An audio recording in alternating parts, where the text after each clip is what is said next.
so when you're ready to use the enlargers, you will need the red lights on. So there is a pull cord here for the red lights. You pull it on, the red lights have appeared above us, and you turn off the white lights both here and out there. And now we've got a red light to work in. We're going to turn the white lights back on just for filming for a moment. This is the enlarger, which you would be using with the red lights on, as I said, but we need to show you with the white lights on.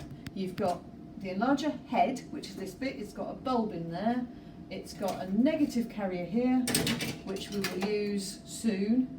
It's got a lens here, just like a lens on a camera. It's got controls here, and it plugs in there. And this one is turned on at the plug, and I can see there are lights on here, so I know it's working. This is it's called an easel. It doesn't look like an easel, but it's called an easel, and it lifts up to put a piece of paper underneath it, and then these bits hold it down. Please never lift the easel by these bits because they will bend. So the first thing you're going to do is to set up a length of time on here. So on this timer unit here, you've got a number of seconds here, 9.9 seconds. You can make that, hopefully, no you can't. Oh, there you go, you can make it larger, so it's now gone up to 14, or you can make it smaller, and if you hold your finger down, it will go smaller quite quickly. There we go. So I'm going to take it down to 2 seconds. It's on 2.0, that's 2 seconds. If I press the focus button, the light will come on through the enlarger, but it won't be affected by the timer. The light's just on, and if I press focus again, the light is now off. Whereas if I press the run button, the light is on and the timer has just counted down. So if you look at the timer while we do that, press the run button and it's counting down there. Okay, so that meant that the light came on for exactly 2 seconds. So then, the next thing you're going to do, you're going to make a photogram. You're going to take a piece of paper out of the box of paper.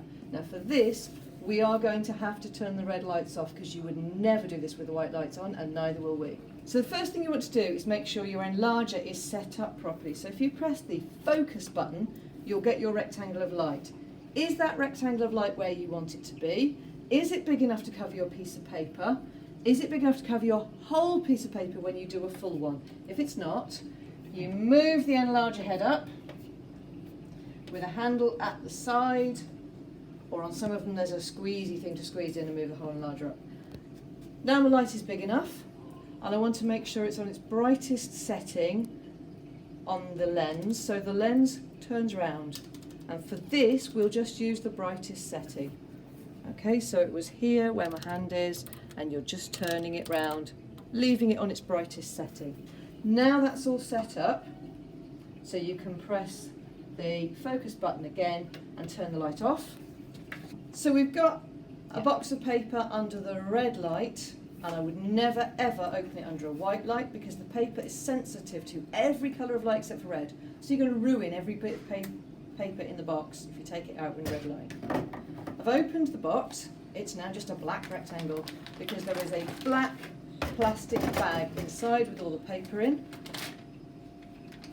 Unwrap the paper, take out one sheet of paper, fold the black plastic bag under the paper, put the paper back in the box and put the lid back on the box.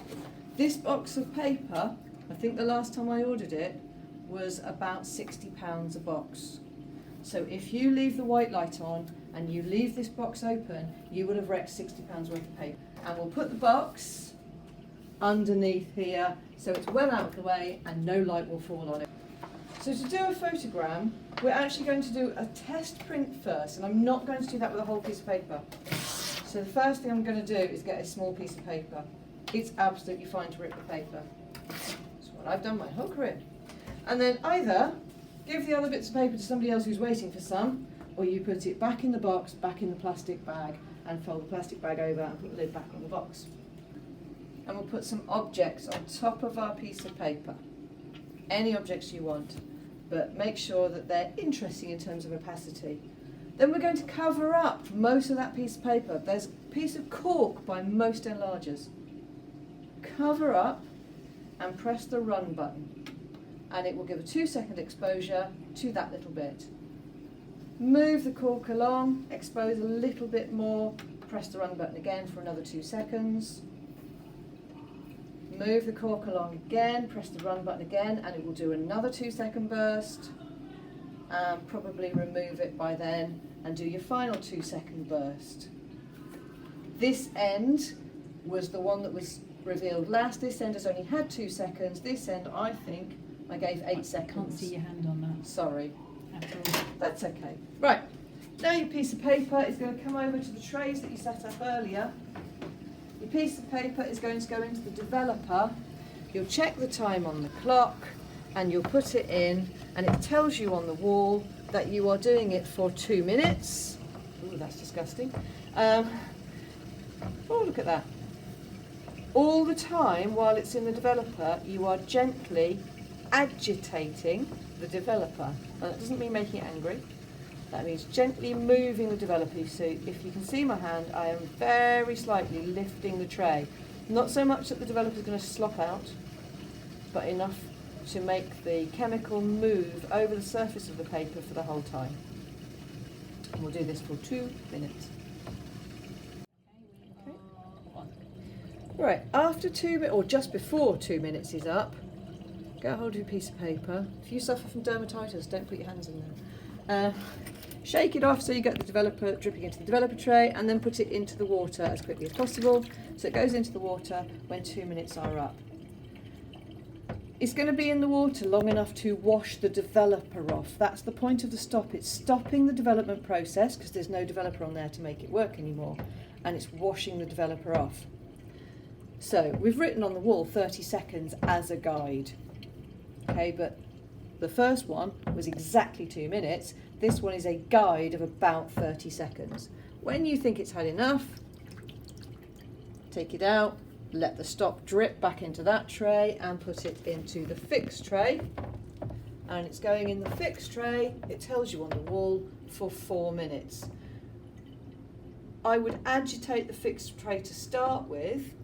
After about 30 seconds, it's fixed enough for you to look at it. It's not fixed enough for it to stay fixed. It would keep going blacker and blacker and blacker, but after 30 seconds you could look at it. So if it's a test print, you can take it outside after 30 seconds and look at it in the light. And I don't know if you noticed, I don't know if you can see it on there, but I dropped my hand into the sink and I washed my hand because I had been touching the fix, I had been touching the developer, and I don't want any chemicals on my hands. So I dropped my hand into the sink, and now we'll dry my hand. If it's a proper print, you'll just leave it there for 4 minutes, and then you'll take it out, you'll put it in the water. Into the water, it tells you on the wall, wash for 5 minutes. If you've got time, wash it for 10 minutes. But if it's the end of the day and you need your prints quicker, then just wash it for the 5 minutes that it says on there. But 10 minutes is even better. Okay, we're going to take this outside. To avoid dripping water all over the floor, take your print out, drip it in the water just to wash it off, put it in a tray, and we'll carry it outside in the tray, and then we're not dribbling on the floor, I'm not going to fall over.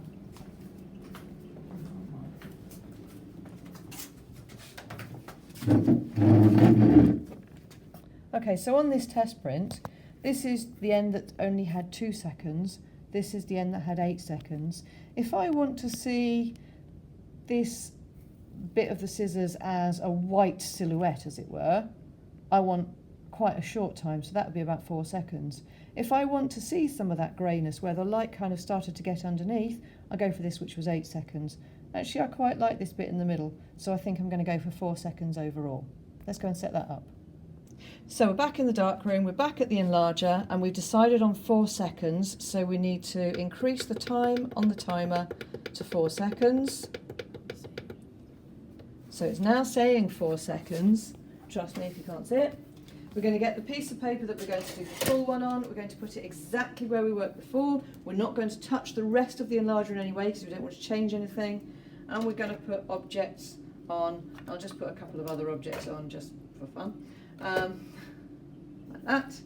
We don't need to touch the cork this time. We're just going to press the run button and we're going to do a 4 second exposure. And then when we've done our 4-second exposure, we're going to take the piece of paper and we're going to put it back through exactly the same chemicals in exactly the same way. When you put it into the developer, it needs to go into the developer as quickly as possible. So I normally tilt the developer away from me, push it underneath and tilt the developer back so it all goes over in one smooth go as quickly as possible. And then it's going to be in there for 2 minutes, in there for about 30 seconds, and in there for about 4 minutes before it finally goes into the water for 5 to 10 minutes. And that's it, that's your photogram. Enjoy.